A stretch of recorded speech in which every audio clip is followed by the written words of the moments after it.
Hi, it's Martin Rapley here, and in this video I'm going to explain in what circumstances you need to get a party wall award in place before you carry out any refurbishment works.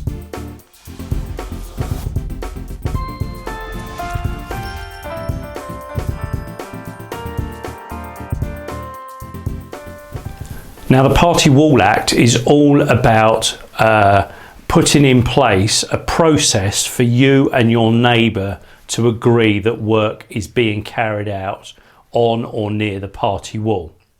You'll need a party wall award if you are carrying out works to the party wall, so you are actually working in the party wall line between you and your neighbour, and that's really common with projects like loft conversions, where frequently there's some steels that need to be partially buried into that party wall. You'll also need a party wall award if you are working on the party wall line. Now, that's common if you're building an extension and you're taking down the fence between you and the neighbour and building the wall on that fence line.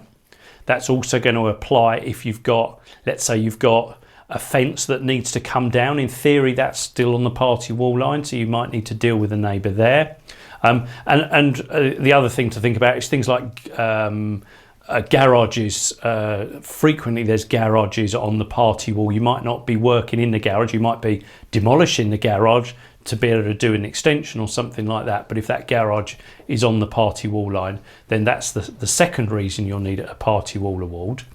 And the third reason you'll need a party wall award, and this is one that's frequently overlooked, is if you are excavating in your ground within 3 metres of the neighbour's property.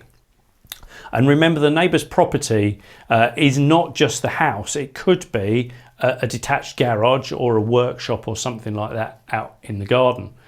And the reason you need to get a party wall award for that 3 metre rule is because there is a chance that if you're excavating that there is some movement and slippage of soil, and that of course could affect your neighbour's property. So there's 3 reasons there that you will need to get yourself a party wall award in place. How do party wall awards work? Well, in reality, it is something you can do and manage for yourself. In fact, I'd encourage you to do that because it's effectively free to do that way. Have a conversation with your neighbour. Tell them what you're planning to do and ask them to give you or to acknowledge that you have spoken. And the way to do that is actually you can go onto the internet and you can download pro forma letters in one of the government sites that you can give to your neighbour. It's really good practice to take photos of your neighbour's property inside and out of the current condition, and the conversation to have with your neighbour is, I'm taking these photos so that it's really obvious if my work causes you any damage, that we know what that damage is and I know what I need to repair your building back to.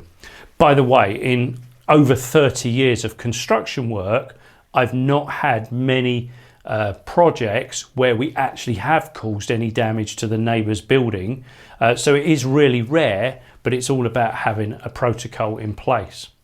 If you can agree that with your neighbour and they're happy for you to do the work and you take a survey, then happy days, you can get on.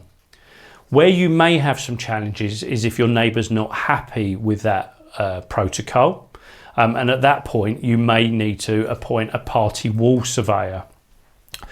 Your neighbour may not be happy if they might be averse to the kinds of things you're wanting to do to your property. By the way, that's completely irrelevant, but if that's the route they're going to go down, then it's worth employing a third independent party. They may not be happy with your planning permission or something like that, or maybe you just don't know the neighbour. You might find that the neighbour is a corporate body. It could be the local authority own a house next door. It could be that it's an office or a commercial building. And as a result, in those situations, I would always say go straight to a party wall surveyor. They'll help you see this through. There will be a fee attached to it, of course, but they will help you understand the legislation. And the legislation actually does not preclude the neighbour, it doesn't allow the neighbour to stop you doing the work. So you can do the work as long as you've got the planning permission in place. There's just a protocol that needs to be followed. So don't be afraid to go to a party wall surveyor if that's something they can help you with. There is just a third stage that could come about, and that is if you appoint a party wall surveyor and your neighbour refuses to accept that party wall surveyor, your neighbour is able to appoint their own party wall surveyor. Unfortunately, they do that at your cost. And so you can very easily find you're paying for 2 party wall surveyors. So if we go right back to the beginning of the video, this is why I'd encourage you to have a conversation with your neighbour, keep it all low key, get an agreement in place, take the photos yourself, because that's going to avoid you having additional expense. Your party wall surveyor could charge upwards of £500 or so. The neighbour's party wall surveyor, by the way, will charge probably upwards of £800 because they know they can. So very easily you can find you've got another £1,500 worth of expense, all for the want of having a conversation with your neighbour. So really hope this video has been of use to you. Please do leave any comments below, like and share it, and I look forward to catching up with you in the next one.